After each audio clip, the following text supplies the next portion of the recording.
It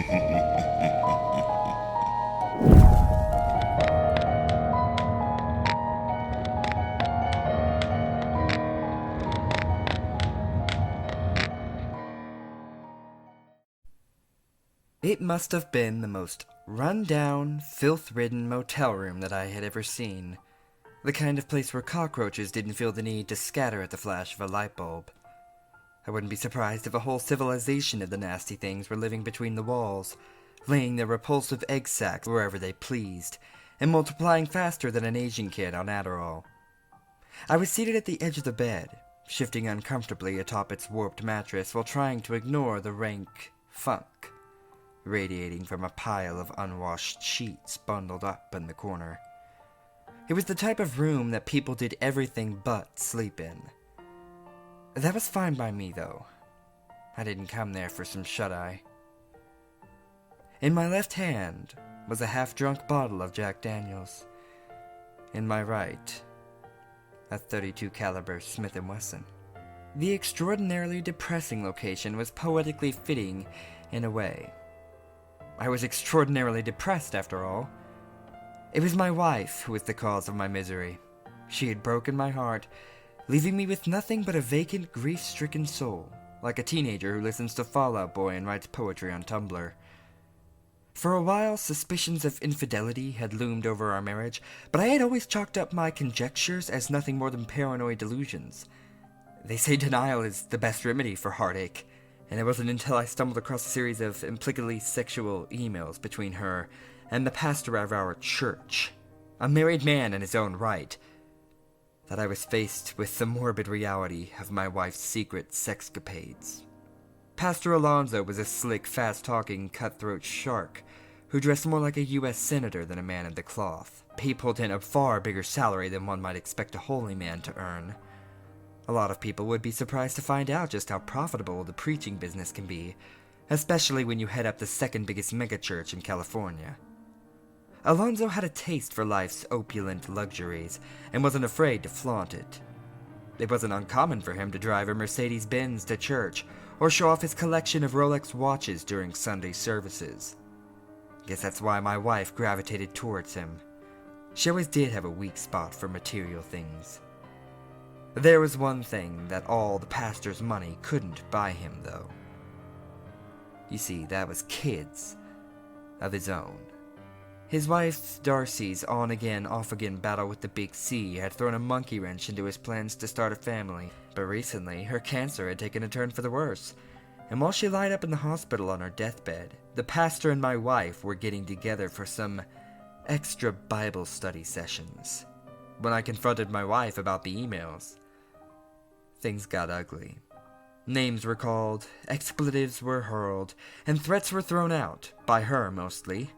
She explained to me that the pastor invited her and the kids to move in with him once Darcy passed, an offer my better half had accepted. She said that she was going to give him the family he always wanted. My family. I didn't have the money to fight a long, drawn-out custody battle, or hire big-time lawyers, but Pastor Alonso did. Couple that with the fact that women usually win these kind of disputes, even if they don't always deserve it, and you can see why things were looking so bleak for me. Another man had stolen my wife, my children, my life, and there was nothing I could do about it. The room slowly started spinning, and I realized my good friend Jack was up to his old tricks again.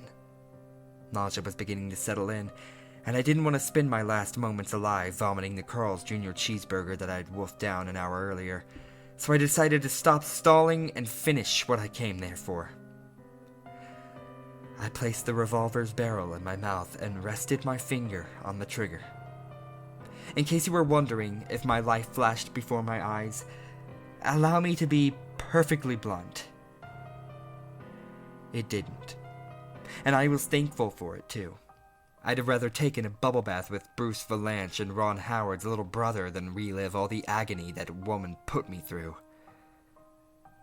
I shut my eyes as tight as possible in preparation for the bullet to pass through my brain.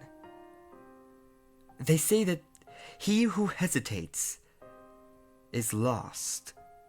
In short, the proverb means that spending too much time deliberating on an important decision can ultimately lead to disastrous consequences. Although in my case, one tiny, minute moment of pause may have actually prevented said consequences and saved my life and many others.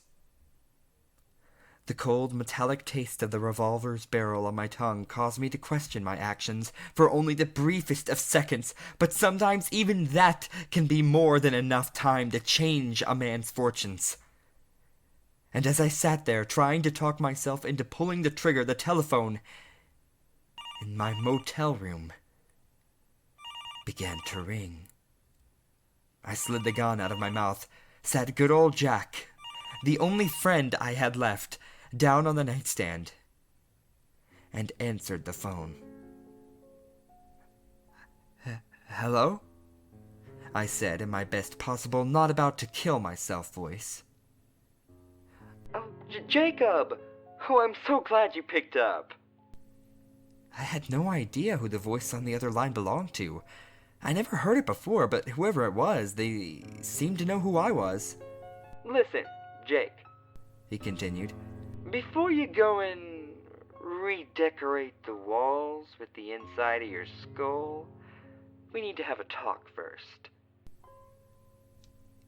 I hadn't told anyone where I planned on being that evening, but this guy not only knew my name and location, but even the fact that I was contemplating punching my ticket to that big toga party in the sky. Had he been watching me?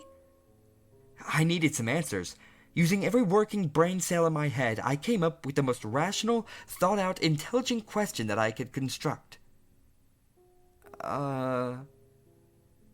What? I said we need to have a talk, Jacob. Now sit tight. I'm on my way over to your room right now. And with that, he hung up the phone. I stared blankly at the wall, completely dumbfounded, my mind still trying to process what had just happened. I wondered for a moment if I had just been the victim of a prank call. It seemed from our short conversation that the guy on the other end of the line had been watching me.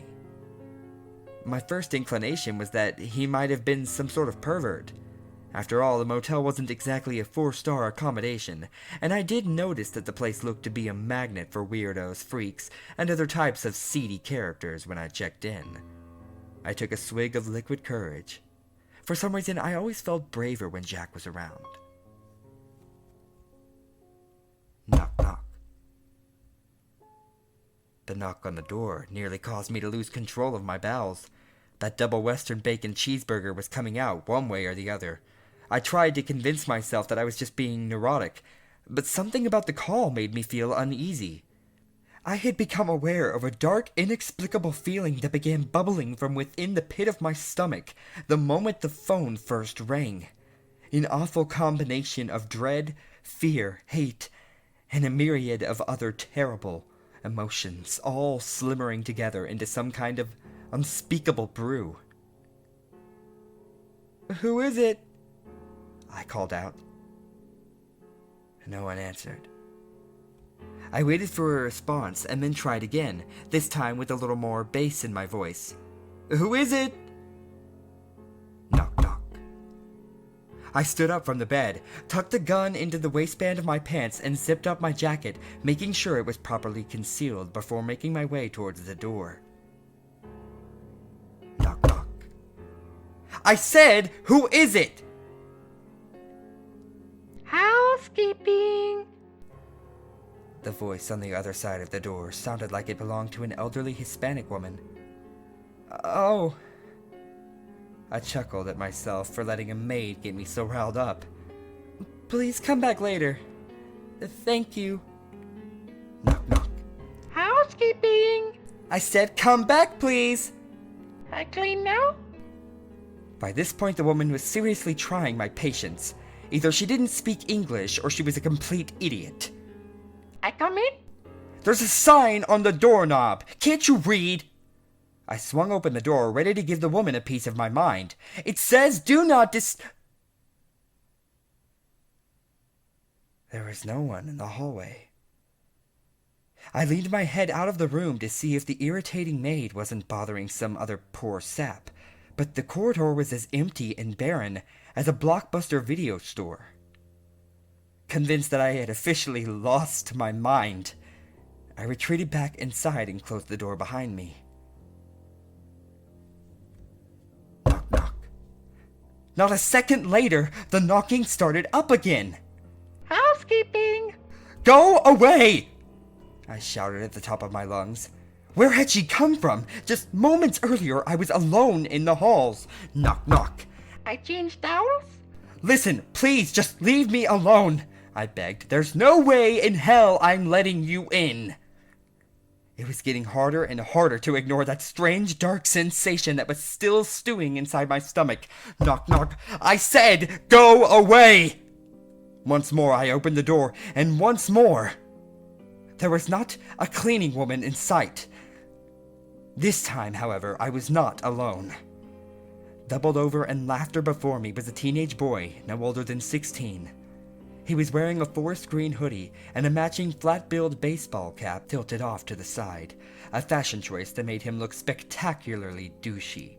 His baggy jeans sagged halfway down his ass, exposing a pair of striped boxers and accenting his douchiness even further. A black bandana hung out of his back pocket as if he was some kind of gangbanger. I found this to be particularly stupid since he appeared to be the type of suburban white kid whose mom drove him to soccer practice in a minivan. "Can I help you?" I said. I was about 10 seconds away from wringing the little twerp's neck.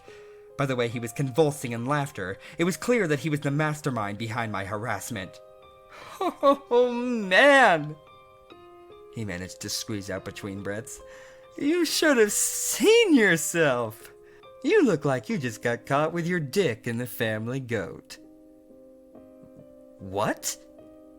The boy wiped a tear from his eye and took a deep exhale in an attempt to rein in his laughter.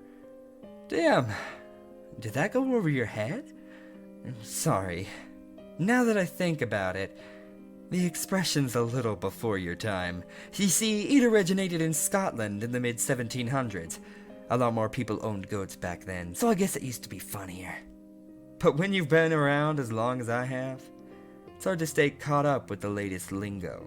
What are all the kids saying now these days, Jacob? Is YOLO still a thing? You know what? Never mind. I came here to talk to you about something else. May I come in? No! You may not! I extended my arm across the doorframe to block the entrance of my room. Why don't you get the hell out of here, kid? I'm busy. Oh, yes, I can see that. But I'll only take a minute of your time. The boy ducked under my arm, scrambling past me before I could stop him.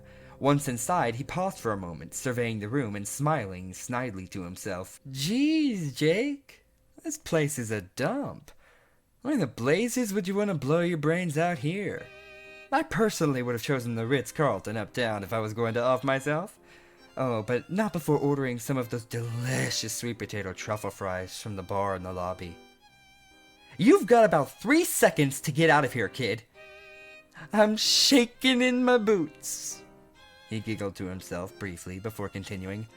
Honestly, man, intimidation isn't your forte. I promise I'll leave in a second, but as I said before, I wanted to have a little chat first. What do you want? Well, to help you out, Jacob. You can help me by getting out of my room. A bit snippy, aren't we? Jacob, I know you had a rough day, pal, but it doesn't have to end the way you think it does. So what if your wife hurt you? Buck up, kiddo. There's a way to remedy this situation. It was then that I realized the darkness inside me had never gone away. Instead, it had been flourishing, spreading from my core as it pervaded throughout the rest of my body. How did this kid know so much about me? And for a second time that evening, I was so rattled that I could hardly spit out a sentence. Who are you? I said. He leaned in and cupped his ear like an old man whose hearing had waned over time. Were you Watch? Was I watching you? Is that what you were going to say, Jacob? Learn to enunciate! Sorry to interrupt, but if I let you do all the talking, we're going to be here all night. And believe me when I tell you, I've got other places to be. Now then, why don't I answer your second question first? Yes, I was watching you. But not in a creepy, staring at you through the window kind of way. You know, like Ryan Gosling in Drive. Did you ever see that movie? It's surprisingly good, and that Gosling, oh, he's got chops, I tell you. That guy is so damn handsome, too. Some lucky bastards just hit the jackpot in the genetic lottery, am I right? The kid was giving me a bad vibe. I slid my hand into my jacket pocket and felt through the fabric for the handle of my revolver. All the while, he continued to blabber senselessly about how the Mickey Mouse Club was the greatest thing to ever happen to the entertainment industry. I needed to somehow get control of the situation. Shut the hell up, kid! You better give me some straight answers right now. Why were you watching me? The boy's smile quickly disappeared. He scanned me up and down, probing me with his eyes, as if he was examining every inch of my body, a look of utter disgust on his face. It was bizarre. His very stare made me feel ashamed and violated. More questions, huh? Well, first off, you should probably make sure the hammer isn't cocked on that little lemon squeezer of yours. You're gonna shoot your dick off. And then you really will have a reason to kill yourself. Somehow he knew about the gun that I was hiding under my coat. I unzipped my jacket and pulled it out from my pants. And he was right. I had left it cocked. I was watching you because I saw a doomed soul. A lost spirit, so to speak, who was about to let the bad guys win, and I just couldn't bring myself to allow you to do that. He moseyed over to the television and dragged his finger down the screen, leaving a spotless streak across the otherwise dust-covered glass. Take it from a guy who's been there before. I know exactly how you're feeling right now. I, too, have been betrayed by someone I loved, cast down and thrown out in favor of another. He paused for a moment, looking at the dust that collected on his fingertip when he wiped it across the screen. But I haven't answered your first inquiry yet, have I? Who am I? Well, that's a loaded question. I'm a man of many epithets. Over the years, I've been known as the bearer of light, the son of perdition, even the proud one. In a story he once wrote, Washington Irving referred to me as Old Nick. I've been anointed a prince, while at the same time branded a beast. You're telling me that you are the... Pleased to meet you. Hope you guessed my name. But that's impossible. Why? You go to church, don't you? Is it so hard to believe that that asinine little book, the one you people so arrogantly proclaim to be God's true word, actually got something right? Don't go patting yourself on the back for being a Christian, though. The Bible's filled with more half-truths and garbage than a supermarket tabloid. I was completely taken back by what the boy was saying. A couple minutes earlier, I was getting ready to lodge a bullet in my brain. Now I was talking to a teenager who had just declared himself to be the embodiment of evil. If you're the devil, I asked, then why do you look like a kid? Why not? I do as I please. I can appear as whatever or whoever I want. You think this is weird? Once I made myself look like a snake just so I could talk to a hot naked chick. Yeah, but it doesn't make any sense. Neither did Carlos Mencia's comedy career. But it happened anyways. By the way, I assure you I had nothing to do with that. He shook his head. I suppose it's proof you require, eh? I miss the old days where you people would blindly take me for my word. It made it so much easier to cheat at poker. The boy gave me a mischievous wink. All right, why don't you pick up the phone? There's someone who needs to speak with you. Not a second later, a shrill, Ear-splitting sound cut through the motel room. The telephone on the end table was ringing. I shot a skeptical look over to the teenager. He was holding his hand to his ear as if there was an invisible phone in it. "Hello?" I said as I picked up the call. Housekeeping. I clean now? As the boy's lips moved, I could hear the cleaning woman's voice over the telephone. No hablo inglés? I come in? He burst into a fit of laughter. I was floored. I tried to play it cool, but I'm certain he could read the shock on my face. "Oh, check this one out." He cleared his throat. "I'm leaving you, Jacob." Now he sounded like my wife. "Pastor Alonso has a bigger house than you. As a matter of fact, that's not the only thing that's bigger." This sent him into another round of giggles. After he had his laugh, his voice returned to normal. "Not bad, right? I mean, I'm no Danny Haynes, but I bet I could still play the nugget." And when he said that, he smiled. But it was just a little too wide. Wider than a mouth should stretch. Ever so briefly, I caught a glimpse of his teeth. It was as if hundreds of tiny daggers were protruding from his gums. He shifted his head ever so slightly, and his peculiar facial features had disappeared. Once again, he looked like a typical douchebag teenager. "You can't have my soul," I said. "It's not for sale." The boy scoffed. "Come now. Do you really think I just go around buying people's souls from them? Ye have little faith in humanity, Jacob. Most people are too smart to fall for that kind of thing. What's a lifetime of happiness compared to an eternity in hell?" "Then why are you here?" "Like I said before, Jacob, I do as I please. And it would please me very much to do a favor for you. No contracts or souls involved. Honest Injun." "What kind of a favor?" I asked. He turned and started out the door. "Why don't you accompany me for a walk? And I will explain. Oh, and bring that little pistol with you." As the boy exited my room, I picked up the phone again and held it to my ear. I didn't hear a dial tone, so I followed the cord only to find that it wasn't even plugged into the wall. Jack was still sitting on the nightstand, ready to provide consultation for me if I needed it. He was going to have to wait just a little longer. As I followed the boy out the door, I caught up to him halfway down the hall, and together we headed down the rusty metal stairs that led to the parking lot. "I see that you're in a bit of a bind, Jacob.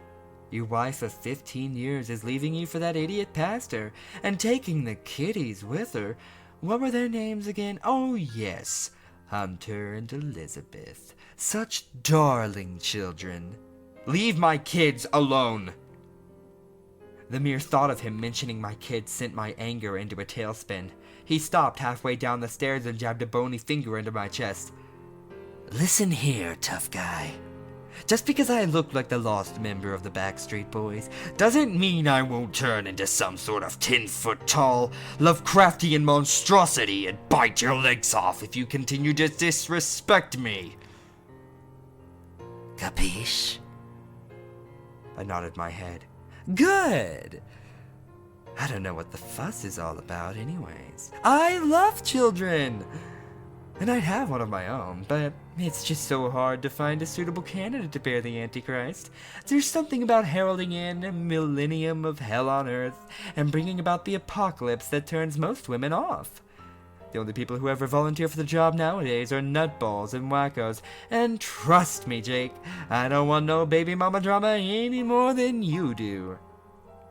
I think he was making a joke because he paused for a second and glanced over to me as if he was expecting to hear laughs. He continued talking once he realized I didn't find him amusing. "If you ask me, you have 3 options. Option number 1. You go back to that shitty little room and blow your goddamn brains out. You never see your kids again, and your wife continues fucking the pastor. Option number 2. You don't do anything like a damn pussy. Go back to your boring and now lonely existence. You'll see your kids the second Saturday of every month, and your wife continues fucking the pastor. I suppose this is where you tell me about option number 3? When we made it to the base of the stairs, he gestured towards the parking lot, indicating the direction he wanted to walk. Smart man, he said. Option number 3 is this. You take that .32 caliber Smith & Wesson over to the pastor's McMansion tonight. Your wife's there right now, discussing church business. He made a set of quotations in the air with his fingers. I'm sure he's got her down on her knees, taking communion as we speak, accepting the holy body inside her mouth and all that. Okay, I get it, but that's a terrible joke. We aren't even Catholic. What are you trying to say? Do you want me to kill Pastor Alonso? Kill the pastor, kill your wife, hell, kill his annoying little shih tzu while you're at it. You have to kill them, Jacob. Don't let them take your children from you in their lives for trying to ruin yours. I'd do it for you, but no killing is one of the few rules that I'm bound by on this miserable plane of existence. I have to admit it. It was an idea that had crossed my mind earlier that night, more of a fantasy than anything. I never actually considered going through with it. But that would be a sin, I said. Now that I know hell exists, there's no way I'd do anything to risk damnation. Look who you're talking to, Jacob! Don't you think I have just a little bit of leeway down there? For this one particular night, I will absolve you of your sins. Think of it as a get-out-of-jail-free card. And don't worry about the fuzz either. I have friends in high places. You won't even be considered a person of interest in the murder investigation. I couldn't believe that I was even entertaining the idea. I'd become so engrossed in what the miniature Kevin Federline was proposing that I didn't even realize he was leading us to my car until we were standing right in front of it. So if it's not my soul you want, what are you getting out of this? I see my reputation precedes me. Like I said before, I'm just doing you a solid, man. He stuck his fist out waiting for me to bump it, but I left the devil hanging. Maybe one day in the future, you'll repay the favor? Or not. You certainly wouldn't be obligated to. What kind of favor? I don't know. Pick up my dry cleaning? I haven't thought of it yet. Who cares? I may never even bother you after tonight. I reminisced back to when my wife and I were young. We were so in love, and now I was standing in a parking lot under the neon lights of the world's dirtiest roach motel, letting the baby-faced demon talk me into murdering her. How did it come to this? She's my wife, I said. Part of me still loves her. I don't know if I could do anything that would harm the mother of my children. He rolled his eyes. Oh. And clearly she loves you too. Why else would she be on her back right now, letting an idiot pastor plow her into next week?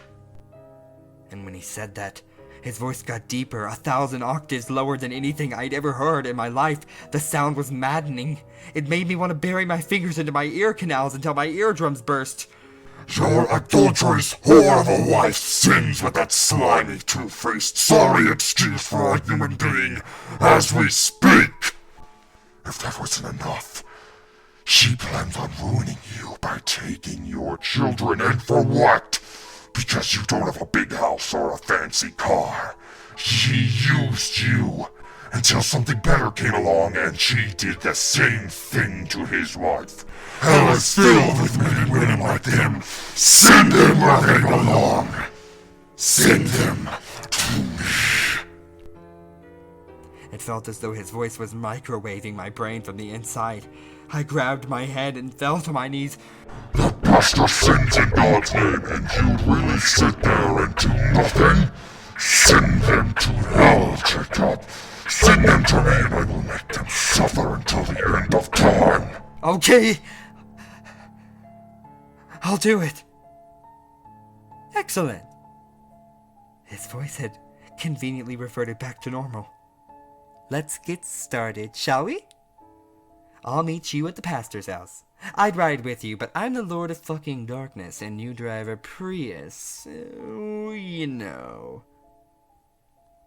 Even though he wasn't in the car with me while I drove over to the pastor's house, I knew that I was far from alone. Every time I doubted my sanity, every time I started to question if what had transpired was even real, he was there, standing on a street corner, waiting at a bus stop, even watching me from the windows of passing cars. I realize now that he was keeping an eye on me, making sure that I didn't get cold feet. It came as no surprise to find him already waiting for me on the front steps of the pastor's massive home when I pulled up. He placed a hand on my shoulder when I got near and spoke some final words of encouragement to motivate me. Do it for your children, Jacob.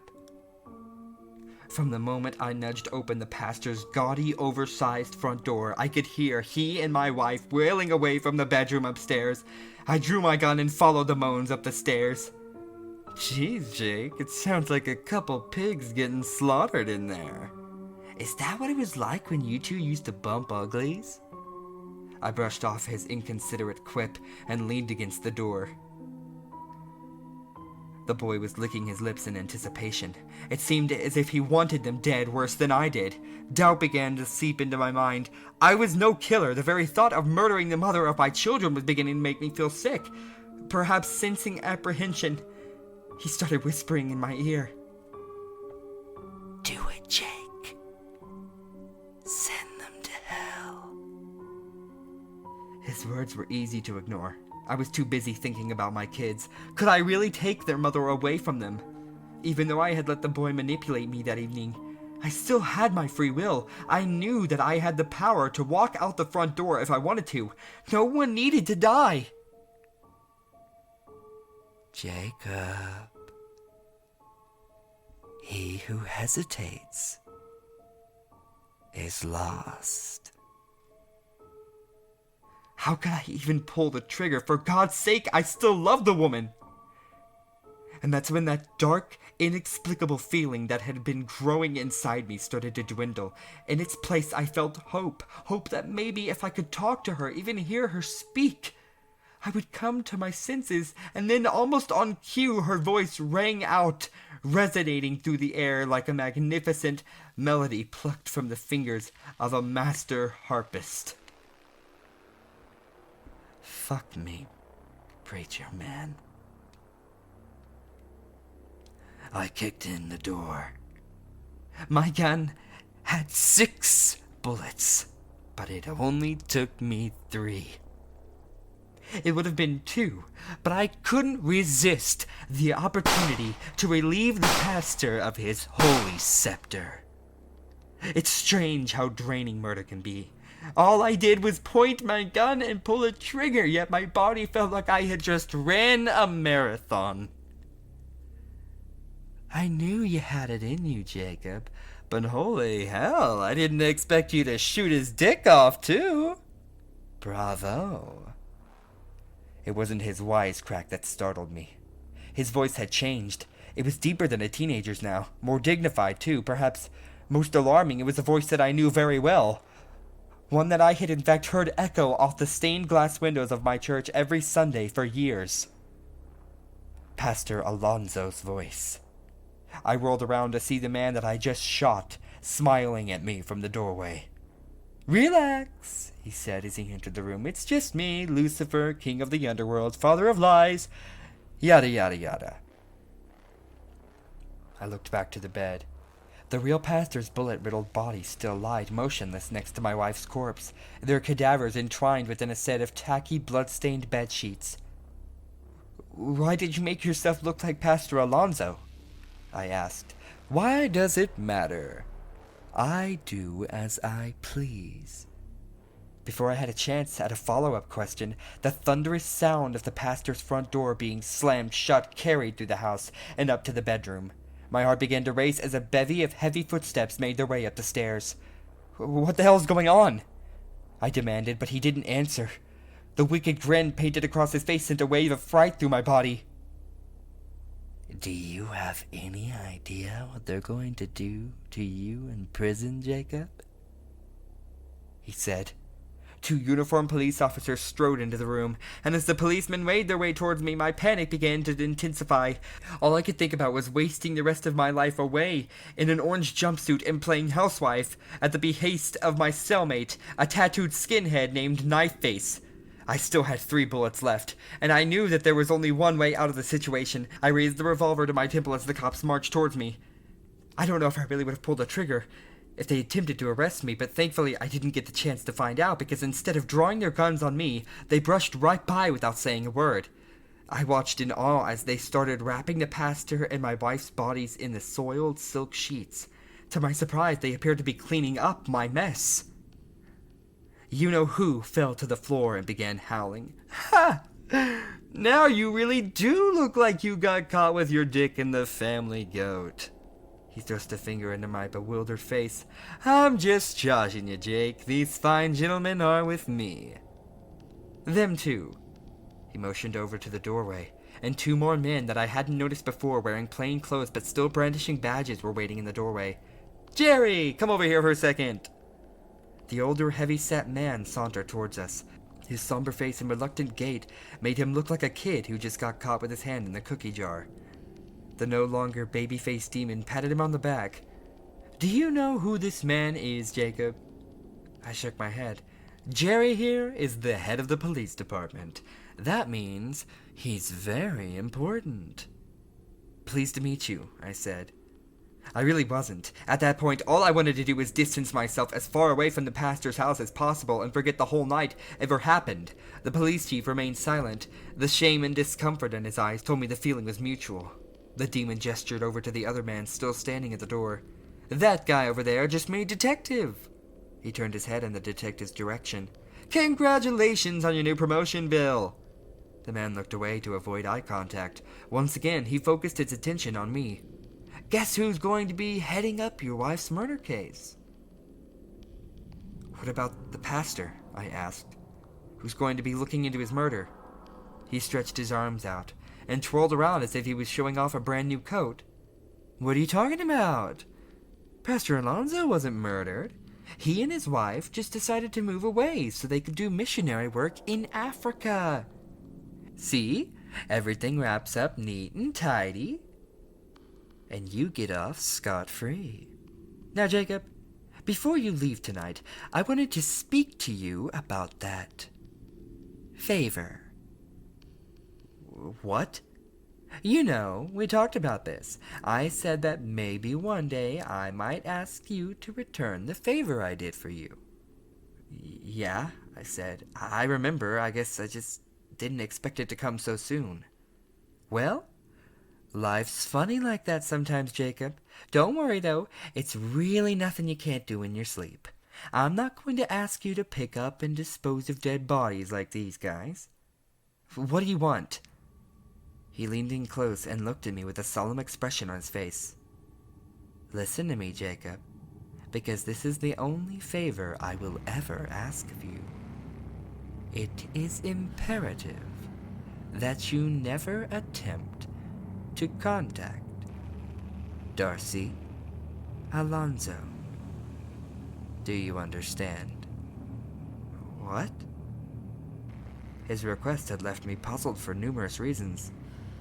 But Darcy Alonso has cancer. She's dying. His lips curled into a devilish smirk. Well, let's just say I did her a little favor. What are you going to do with her? What's it matter to you, Jacob?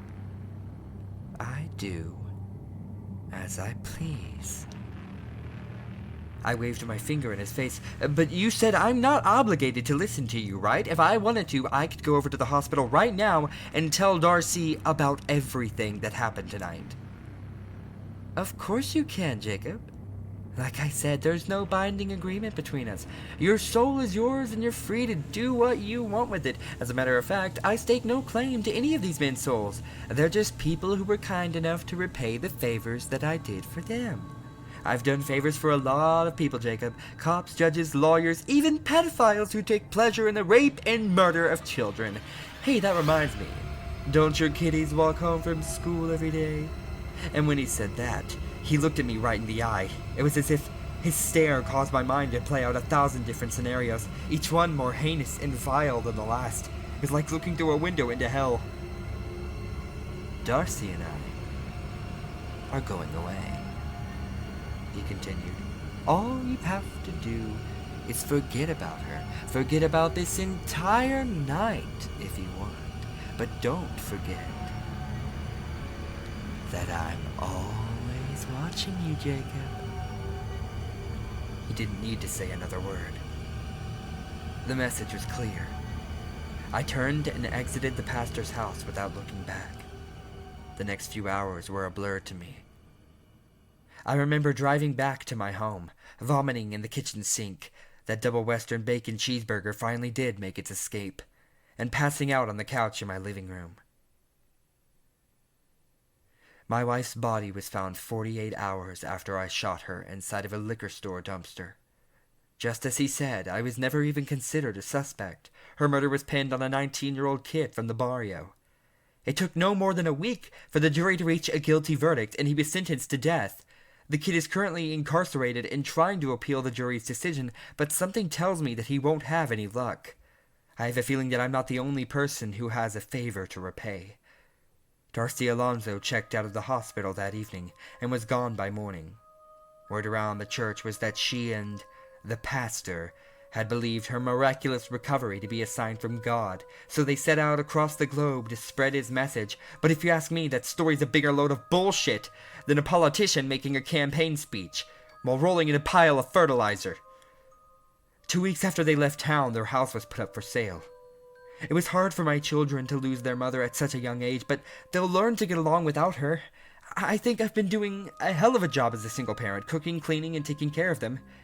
It took a while for things to start to get back to normal for us, but the fact that they're smiling and laughing again makes me think that they're going to be okay. About a year after everything happened, I received a green envelope in the mail. I didn't think much of it at first. It was the middle of December, and I had already collected dozens of Christmas cards. It wasn't until I tore open the envelope that I realized that dark, inexplicable sensation had made its presence known once again in the pit of my stomach. It wasn't the title on the front of the card that made me feel sick. "Merry Christmas from the Alonsos." It was what I saw when I opened it.